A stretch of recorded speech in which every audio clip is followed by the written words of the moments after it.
মানুষের জীবনে দুই ধরনের আবেগ থাকে যা চিরকাল তার সাথে বসবাস করে।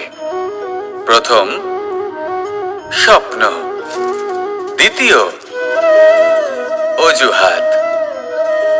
মানুষ হাজার হাজার স্বপ্ন দেখতে পারে। আমাকে এই কাজ করতে হবে, আমাকে ওখানে ঘুরতে যেতে হবে, আমায় জীবনে এই অসম্ভব কাজ বাস্তবায়িত করে দেখাতে হবে, আদি ইত্যাদি। এবার ঠিক যেমন স্বপ্ন দেখেন সেইভাবে অজুহাতও খুঁজে নিয়ে আসেন। আমি এই স্বপ্ন পূরণ করতে পারলাম না, কারণ আমাকে কেউ সাহায্যই করলো না, কারণ আমি দুর্বল হয়ে পড়েছিলাম, কারণ আমার কাছে সময়ই ছিল না, আদি ইত্যাদি। এবার সাফল্য এবং অসফলতার মাঝখানে এই ধরনের সংঘর্ষ হতে থাকে। সাফল্য তখন লাভ করা সম্ভব যখন আপনার স্বপ্ন আপনার অজুহাতের থেকে অনেক বড় হয়, আর অসফলতা তখন পাবেন যখন আপনার অজুহাত আপনার স্বপ্নের থেকে অনেক বড় হয়। আপনি যদি সাফল্য লাভ করতে চান তাহলে চেষ্টা করতে থাকুন, পরিশ্রম করুন। যদি অসফল হন তাহলে ভয়ভীত হওয়ার কোনো প্রয়োজন নেই। নিজের ভুল বুঝুন, তাকে শুধরে নিন, আবার চেষ্টা করুন। কিন্তু যদি নিজের জীবনে অজুহাত নিয়ে আসেন তখন স্বপ্ন কখনো পূরণ হবে না। আসুন আমার সাথে ভালোবেসে বলুন, রাধা রাধা। এই সংসারের সব থেকে কঠোর ধাতুর মধ্যে একটি হলো লোহা। লোহা দিয়ে আমরা অনেক অস্ত্র শস্ত্র লাভ করি, অনেক বস্তুও লাভ করি। এবার এই লোহাকে কাটার জন্য, একে কোনো আকার দেওয়ার জন্য কি প্রয়োগ করতে হয়? লোহা। এবার এই কথাটা আমরা সকলেই জানি যে লোহার দ্বারাই লোহাকে কাটতে হয়। এবার এই কথা আমি আপনাকে কেন বলছি? এরপরে খুব বড় একটা প্রশ্ন আসে যা খুব বড় শিক্ষা দিয়ে যায়।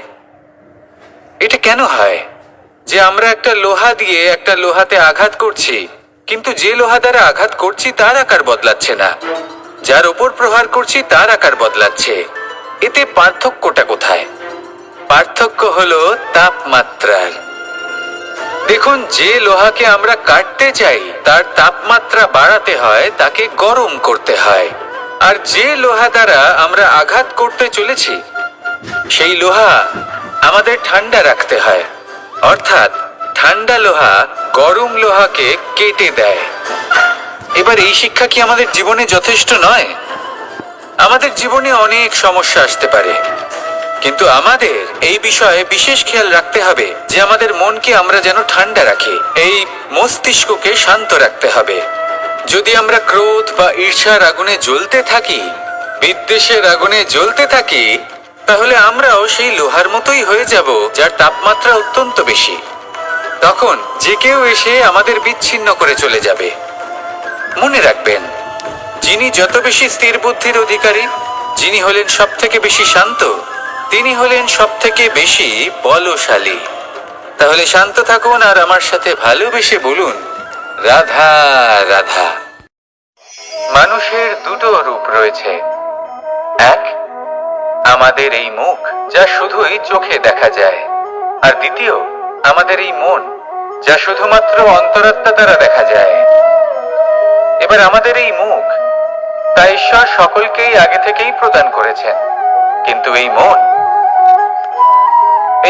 কেমন হবে তা আমাদের জীবনের অনুভূতি এবং আমাদের জীবনের লক্ষ্য এগুলি সুনিশ্চিত করে।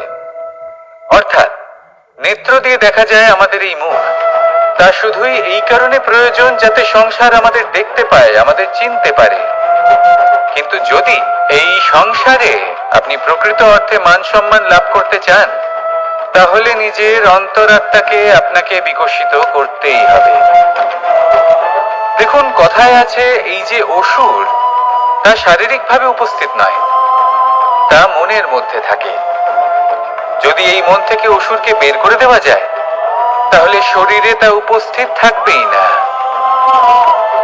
তাই মনকে শুদ্ধ করুন আর আমার সাথে ভালোবেসে বলুন, রাধা রাধা। পরিশ্রম। এই শব্দগুলি শুনতে হয়তো ছোট মনে হয়, কিন্তু এর মূল্য অনেকটাই অধিক। এবার প্রয়াসও কিন্তু দুই ধরনের হয়। একটা প্রয়াস তাই যা আমরা নিজের মন থেকে, অন্তর থেকে সমগ্র শক্তি দিয়ে করার চেষ্টা করি।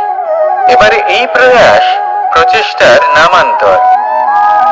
কিছু প্রয়াস এমনও হয় যেমন দুটো ক্রীড়া খেলা। মানুষ বলেন, আজ একটু প্রয়াস করি, একটু দুটো ক্রীড়া খেলেই দেখি, যদি বিজয়ী হই তবে ভালো ব্যাপার, যদি না হই তবে আর কখনো খেলবো না। এটাও কিন্তু প্রয়াস, কিন্তু এই প্রয়াস পরিশ্রম নয়। পাণ্ডবদের দেখুন, ওনারা যখন পরিশ্রম করেছিলেন তখন খাণ্ডবপ্রস্থকেও ইন্দ্রপ্রস্থ বানিয়েছিলেন। দুটো ক্রীড়া খেললেন, সেই মুহূর্তেই ইন্দ্রপ্রস্থ হারিয়ে ফেললেন। পরিশ্রম করলেন, সগৌরবের রাজা হলেন। দুটো ক্রীড়া খেললেন, তখন এক মুহূর্তে রাজা থেকে নিঃস্ব হয়ে গেলেন। সারমর্ম এটাই যে দুটো ক্রীড়া কখনো কখনো আপনার মিত্র হতে পারে, কখনো সে আপনাকে বিজয়ী করতে পারে, কিন্তু প্রয়াস এবং পরিশ্রম যখন একসাথে মিলিত হয় তখন তা সর্বদাই আপনার সাথে থাকে। প্রয়াস করতে থাকুন, পরিশ্রম করতে থাকুন, আর আমার সাথে ভালোবেসে বলুন, রাধা রাধা। কখনো কোনো চাতককে দেখেছেন? একটা চাতক বর্ষার জন্য অপেক্ষা করে, সেই বর্ষার জলে নিজের তৃষ্ণা নিবারণ করে, নয়তো সারা বছর তৃষ্ণার্ত থেকে যায়। ও আকাশের দিকে তাকিয়ে থাকে আর অপেক্ষা করে যে কবে বর্ষা হবে আর কবে আমি আমার তৃষ্ণা নিবারণ করব। সেখানে অন্যদিকে একটি কাক বা একটা পায়রা, এরা কি করে? যেখানে জল পায় পান করে নেয়, যেখানে খাবার পায় খেয়ে নেয়, আত্মীয় স্বজন বন্ধু বান্ধব যাকেই পায় তার সাথে সময় কাটায়, খাবার খায় আর চলে যায়। এবার এদের মধ্যে মিল কোথায়, পার্থক্য কোথায়? দুজনের কাছেই ডানা রয়েছে, দুজনেই উড়তে পারে। এই আকাশ হলো ওদের, খাবারের দানা ওদের। পার্থক্য হলো তাদের অভিলাষার, পার্থক্য হলো তাদের আকাঙ্ক্ষার, পার্থক্য জীবন যাপনের ধরনের। এবার যত বেশি আকাঙ্ক্ষা থাকবে, যত দামি জীবন যাপন করার ইচ্ছে থাকবে, তত বেশি কষ্ট আপনাকে সহ্য করতে হবে। আবার অন্যদিকে জীবন যত সরল হবে, জীবন যাপন যত সরল হবে, সমস্যা ততটাই কম হবে। তাই সবসময় চেষ্টা করবেন আপনার মানসিকতা এবং আপনার জীবন যেন সরল হয়। ভালোবাসতে থাকুন, যদি কেউ আপনাকে ভালোবাসে তাকেও আপনি ভালোবাসা ফিরিয়ে দিন। তাদের সাথে কথা বলুন, কিছু তাদের কথা শুনুন, কিছু নিজের কথা বলুন, দেখবেন সকল তাপ উত্তাপ দূর হয়ে গেছে।